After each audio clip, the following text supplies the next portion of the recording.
Hello, Email. kids. Welcome to episode 6 of Sarge's Comprehensive Audio Critique series. I know it's been a while since I've done a video for the series, and I've been practicing guitar and bass for a few months now, if you couldn't tell by how much of a fucking mess I am. I've tried combing this like 5 times today and it hasn't worked. But anyways, I decided to rework the series a little bit and make it more professional and educational than before, because before that previously like podcast like format where it would just be me, meaning just shooting the shit, talking about a song. Sure, that's like a little bit more entertaining, but you don't learn as much from it, and it does come off a little bit, unprofessional. So I decided that I'm gonna just go for a more scripted approach and maybe just do it alone. I'll maybe invite one or two people sometimes, but this is gonna sound scripted as fuck. So if that's a deal breaker, I'm sorry, but I'm reading a fucking script. Also, if you guys have ever watched Rick Beato, I'll be borrowing some elements of his "What Makes This Song Great" series for this revised like SCACS format that I'm doing now. So shout out to Rick Beato. He's a very good, majestic man. Go subscribe to him. He's a fucking amazing like production god. He knows everything about music there is to know. All right, so I handpicked the song for this episode. So a little bit of a conflict of interest is going to be going on, where like, you know, when the reviewer is picking the thing to review just because they know they're going to give it a good review, that's a little fucked, but that's what happens. Whatever. Anyways, this episode is on Wood by Alice in Chains, and let's just get right into it. Hopefully you guys like this two-cam setup I'm doing. I got one down here that you'll see most of the instrument on, and then I got one up here that you can see me in the corner talking if that floats your boat or whatever. So, the song opens with a simple but very powerful bass riff from Mike Starr. Here's a quick tutorial on how you're going to get it down. You're going to have an E flat standard tuning, and that's just an approximate tuning. Sounds about right, but you're going to need to play a low E flat to the open string. Then you're going to need your F, and then F sharp. And it'll go a little bit like this.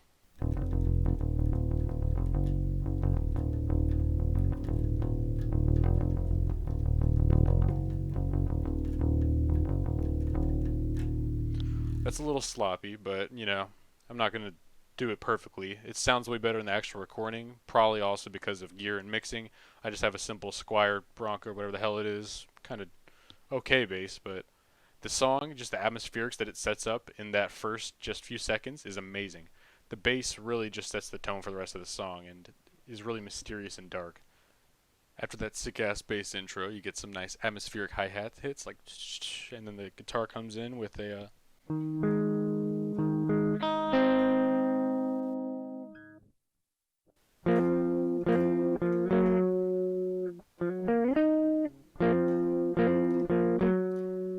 it's basically that riff for most of the verse, and then it'll switch up a little bit when you get to the chorus and switch to, I believe it was a B5 and G5. We'll get to that a little bit later when I get to the chorus, but essentially, it just has this really awkward atmosphere going on at the beginning to kind of set up the dark mood of the song and the dark lyrics.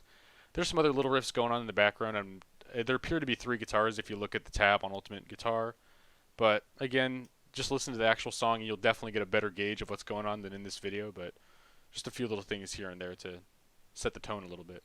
After the instruments pick up a little bit, the vocals kick in, and I'm not even going to try to reenact Jerry Cantrell's like echoey 2-line intro, first verse, but it's really just haunting. It's incredible. There's like 2 vocal tracks kind of doubled up, singing in a weird harmony that's slightly off from each other. And I'm assuming it's some minor key probably because it's really dark sounding, and they definitely knew what they were doing making it.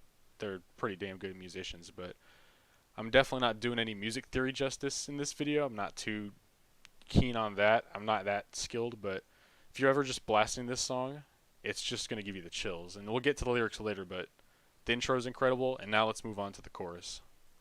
At the chorus, Lane Staley enters with a lot of force behind his vocals, and the guitar picks up and plays what Ultimate Guitar tells me is B5 and G5 power chords, although I'm not sure about the G5 one. This sounds okay. This sounds like B5 though, because you have that.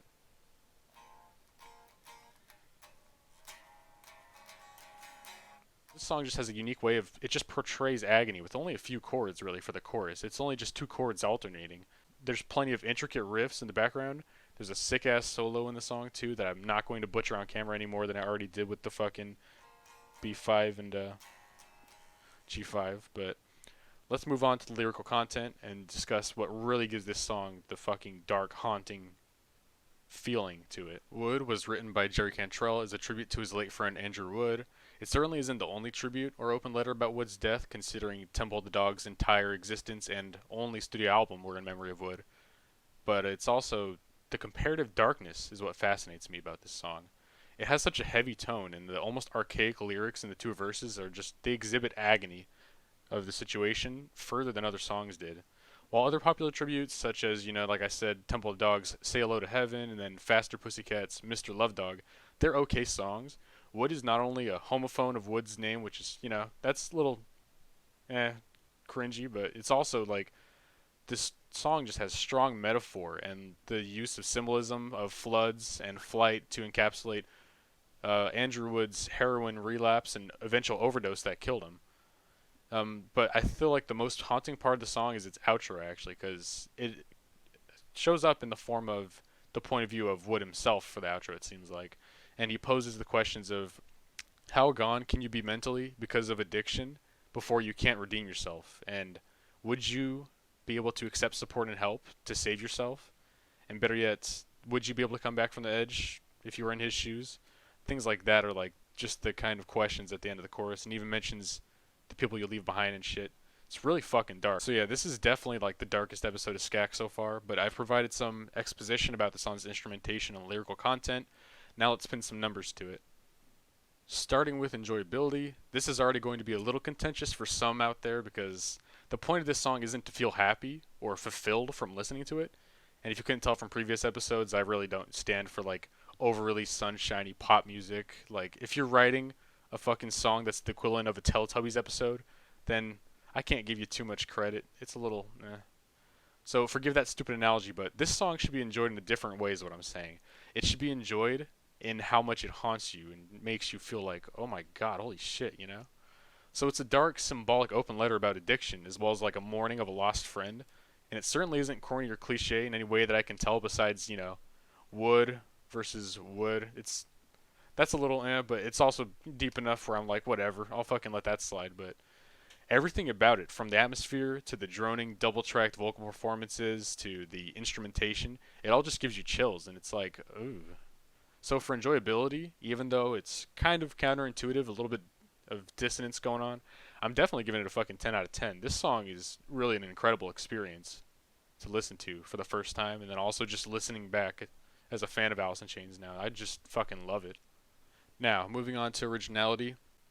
This song is certainly not the most complex thing ever created in terms of music, but in the context of grunge here, it is definitely a standout track. It's got a lot of good elements for a fucking grunge turned like sludge heavy metal shit. In terms of just raw instrumentation, it does sound a little similar to other Alice in Chains songs. Like the intro of this song does sound similar to Believe the Freaks' little.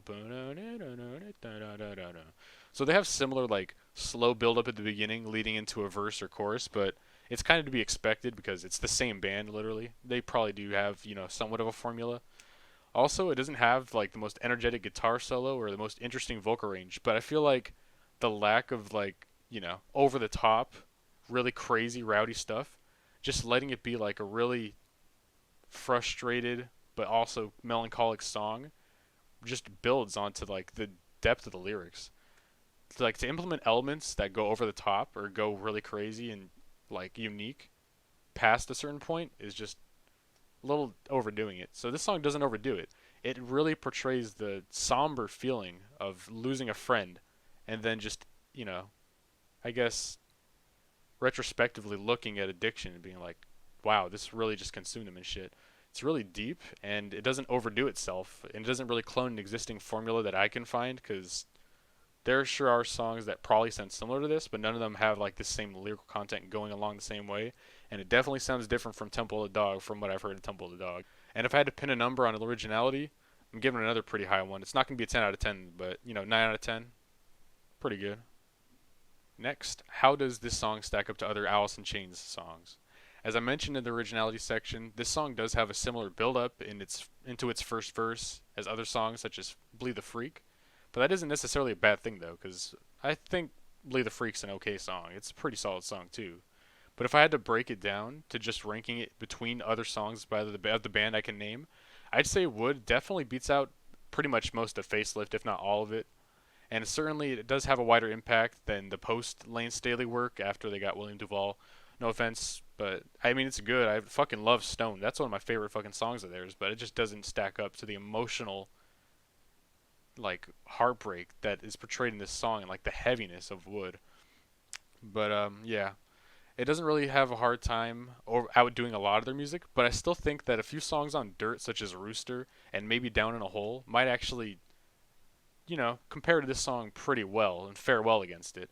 But definitely, I feel like I can't give this a perfect score because Jar of Flies is such an incredible fucking EP. Nutshell is by far, I think, the best Alice in Chains song, even though it's a lot more acoustic and has a really good guitar solo. I just love the emotional weight of that song because it actually weighs just as heavily, if not more than this song, I guess. I don't know. A little bit off topic here, but basically, like, just I give it a 9 out of 10 for the discography relative score.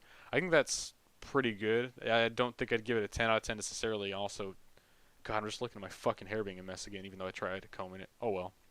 But yeah, 9 out of 10 for discography relative. The last category to look at is the instrumentation and lyrics. And if you couldn't tell by how hyped I was to try to play some of the song, and then I kind of fucked up a little bit because I'm a little tired, but the song's core elements and riffs, it's just, I love it. This song is actually pretty fun to learn how to play compared to other songs where it may feel like a drag.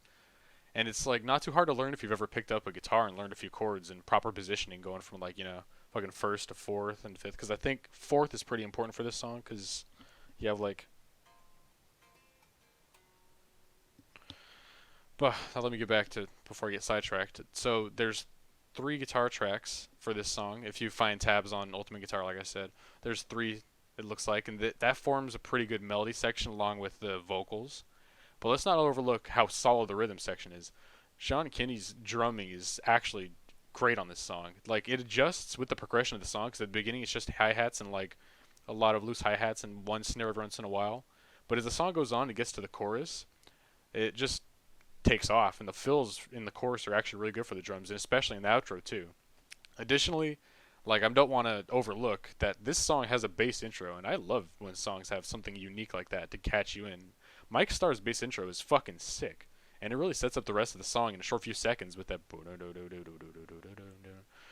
That being said, though, the instrumentation doesn't like go over the top like in prog rock or math rock. There's not some insanely complicated riffs constantly in your face because they're more in the background in this song, if there is any really. But there's always something going on in the background, you know? It's fun to listen to, but also kind of really fucking dark. And it really adds to the emotional intensity of the song when the instrumentation is all in this kind of like, minor key or like really slow grinding, but has really strong at the chorus. Pretty good.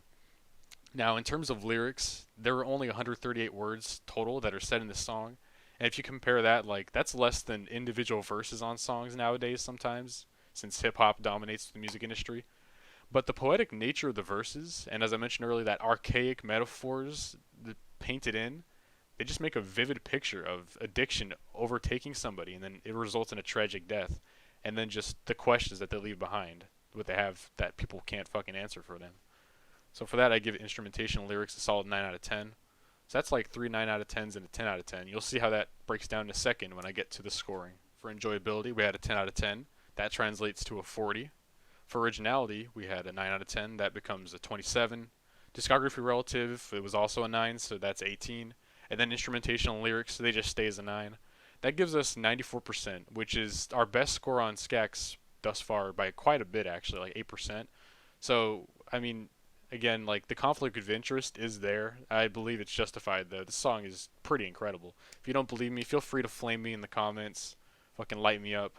Also, be sure to leave a song that you want me to discuss in the next Gax, because I don't want to have to do like picking a song out or doing it randomly, because that's just gonna lead to like results. Because it's kind of against the nature of reviewing to actively only review music that you want to listen to. So I'm going to try my best to take what other people want me to review and do it justice while also critiquing it for what it's worth. So thank you for tuning in to episode 6 of SCACS, and I'll see you guys in the next one. Peace. 21